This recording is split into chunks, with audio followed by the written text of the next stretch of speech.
We don't believe in this fast for 6 hours and then have a feed and then have a rest for 6 hours and then fast again. So either, yeah, we believe you should get used to it because it's a new experience, right?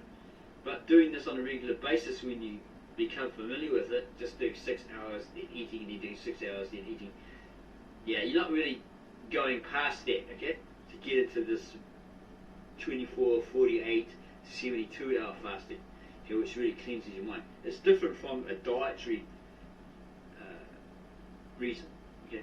You're trying to lose weight, so you're fasting, you're going without food for 24, 72 hours, whatever, right? It's very, very different. This is like a mind cleansing, mind-body cleansing thing, right? Yeah, this fasting is.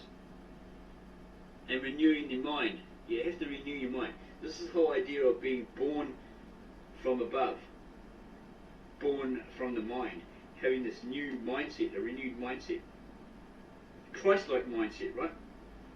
Looking at the Bible, seeing what, and reading what, and hearing what Christ said, what he did, etc. So he's your example, like he said to John, you have to baptize me, John. This is like the example for everybody else. Okay, because John says, well, why am I baptizing you? You should be baptizing me.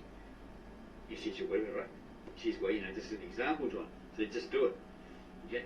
And he gives all these other examples through his teachings and stuff, the parables and whatever. Okay?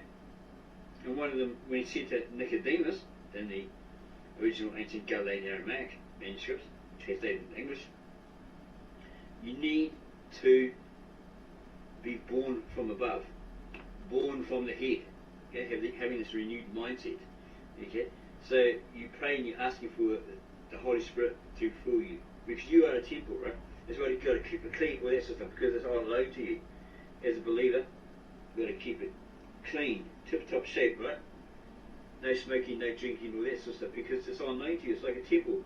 You don't have a clean-ass temple, then you go inside and start spray painting it, or start making a mess, have a big party and leave bottles lie around, all that sort of stuff, right? You take care of it, you keep it pristine, you keep it in order, you keep it clean, etc. Okay? Because when you die, this body goes back to the earth, turns to ash, all that sort of stuff. Your spirit of life goes back to God. Okay, it's all His. Okay, so He wouldn't be too happy if you have totally ruined it. Yeah? He does give commands: don't mark it, don't put scratchings on it, all this sort of stuff to the Israelites, etc., etc. It's on loan to you. Okay, it's a vessel. Your body's this body is a vessel to contain your soul, your spirit. Okay? So it's on loan to you. The flesh remains weak and without consistent spiritual discipline, prayer, fasting and renewing the mind. The battle against lust intensifies. He's got no power, you're weak, you're vulnerable. And without God, without the Holy Spirit, without being righteous, you're going to lose. And you don't have that power. So you've got to be disciplined. That's why the 12 were called the disciples, because they're being disciplined by the Christ. This is the way you do it, guys, etc., etc. If you don't, well, this will happen to you, And he wasn't running around smacking them in the head or on the backside with sandals or sticks or anything like that. Okay? He's disciplining them verbally, correcting them, etc., etc. Especially with the scriptures, or through the scriptures. Okay, so renew the mind. Fight that battle against lust. Putting on the full armour of God, according to the scriptures. Submit yourself to God, your whole being, your whole will. The greater the anointing, the greater the need for self-control. Without actively strengthening their spirit, chosen ones can easily find themselves falling into patterns of lustful thoughts and actions, habits, then addictions, which are very hard to break. To kill off a bad habit, you need to replace it with a good habit. So there's many books we could suggest. So said Christian authors, semi-Christian authors, that you could probably have a look at, like Og Mandino's Greatest Secret in the World. It's 10 scrolls, 10 or 12 scrolls. The first one is like bad habits, get rid of bad habits by replacing them with good habits. You read it 3 times a day, in the morning when you get up, after you have lunch, and out loud before you go to bed. Yeah, read that scroll for like 3 times a day for a month before you move on to the next one, and it really does work. Okay, just got to keep doing it. Not like us, we keep forgetting, etc., etc. So we're struggling with that book for about 4 years. But this year we determined to get past that first scroll. Okay? It's just one of those things that happens, especially if you're a procrastinator. We forget. Yeah, you forget about it for a week. These things happen, right?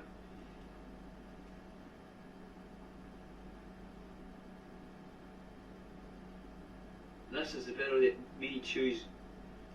Lust is a battle that many chosen ones fast. Read that again. Probably need glasses.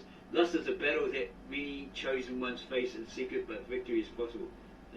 Where there's a will, there's a way. So victory is possible. If Christ did it, even though he was the divine, okay, he had no sin, all that sort of stuff. Okay, he did it. He's our example. So we have to believe that we can do it. Okay, through him, through the power of the Holy Spirit.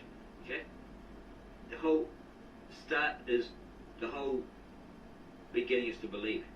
Have that faith, have that trust that you can do it. Yeah, through the power of the Holy Spirit, through Christ. Because if you go, oh, nah, then you're not going to do it, eh? Yeah. Thus is a battle that many chosen ones face in secret, but victory is possible.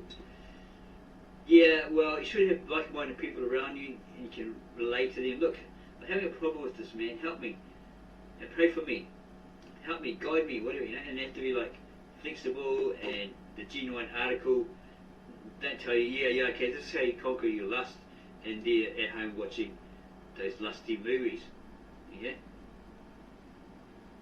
It's like the old, before you can take the plank out of your brother's eye, or the speck out of your brother's eye, take the plank out of yours. Okay? If these people have that skill, they found that way to overcome it, then they're a good example, right? And they show you how to do it, step by step, whatever. You know, help you out, because you're both of the same faith, you know, and that's what you're supposed to do. Yeah. Don't say, oh yeah, you've got to stop doing that, you know. You go blind, you get hairy hands, all that sort of stuff when they're at home doing it themselves. Many of these evangelists, preachers, etc. in churches have been found to be saying this and that, oh, that's a sin, that's not good, and then they get caught in compromising positions in hotel rooms and, you know, stuff like that. Victory is possible. Through spiritual discipline, accountability and healing, you can overcome the struggle and continue walking in a divine purpose. Yeah.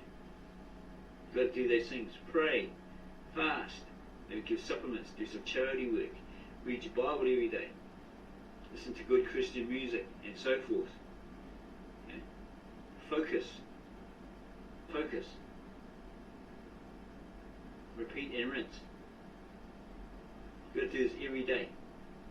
Put on the armour of God, the full armour of God. Resist the devil and he shall flee from you, etc., etc. Look at those scriptures, learn them, right? Put them on your mind, in your mind. Yeah. Be reminded of them. Think of the end goal, the end result, the crown of life, eternal life with the Christ, with God, forever and ever, right? All eternity. That's the great prize, isn't it? You start the race, you've got to finish it. Yeah. Don't come second or third or last.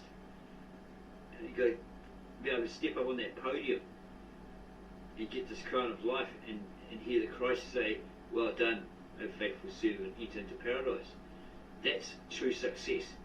And all this other success is temporary. Yeah, you might get this and that, you know, through efforts on earth. Good for you. But it's not going to mean anything in the afterlife, right? So your main success is to get to the gates of heaven and that Christ say to you, oh, well done, good and faithful servant. Now go into paradise. Here's your crown of life. It's metaphorical You might not actually get a crown, but he just basically says to you, good, faithful servant. Basically, you've got eternal life. Off you go. Go and enjoy paradise.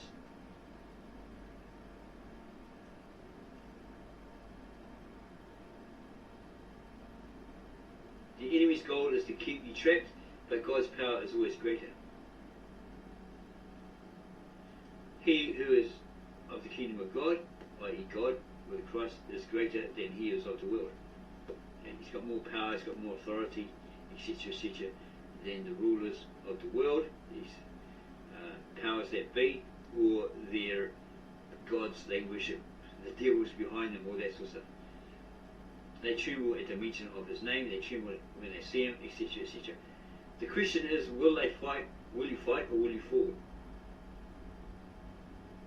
You've got to be victorious. You've got to put on your full armour of God, the sword of truth, the shield of whatever, all that, right, according to the scriptures.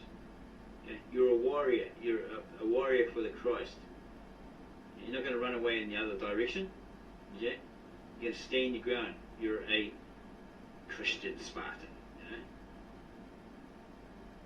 You're going to get off your knees. Okay? You're going to grab your sword, and you're going to grab your spear, your shield, and you're going to throw it at the devil, right? Say, nah, man.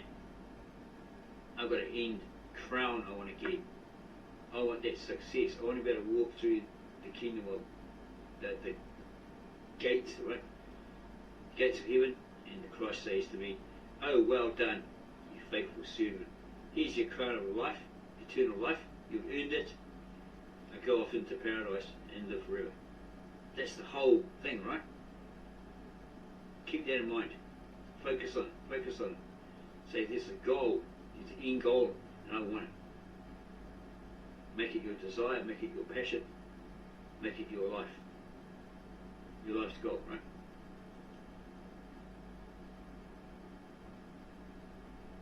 So will you fight, or will you just fall? Will you whimper?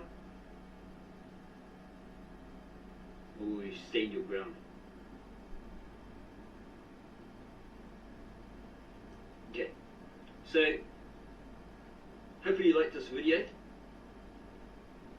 that we presented you without the sound, because we didn't want any copyright claims or anything like that. But we will put this video, a link to this video, underneath our video, because we've used this particular person's, this YouTuber's video. We're very grateful if he's allowing us to do that without copyright claim, whatever. Should be all good. Okay, we do that as an attitude of gratitude, a way to thank this person, right? We just borrowed your video, no copyright breach, etc. was intended. And yeah, okay, we recommend that you watch it. If you like it, subscribe to that guy's channel, right? What his name was. Okay. Yeah, it's pretty good. It's a really good video. Okay, but don't forget to give us a like. Subscribe to our channel, The Ministry of the Real Truth, and put your comments underneath this video. We'll get back to you in regard to those ASAP. And then go share this video with all those you know, family, friends and others. And also, after having a look at this person's particular video, go and share that with them also. Yeah, subscribe to him. Because, yeah, as we said, it's a really good video. We really enjoyed it.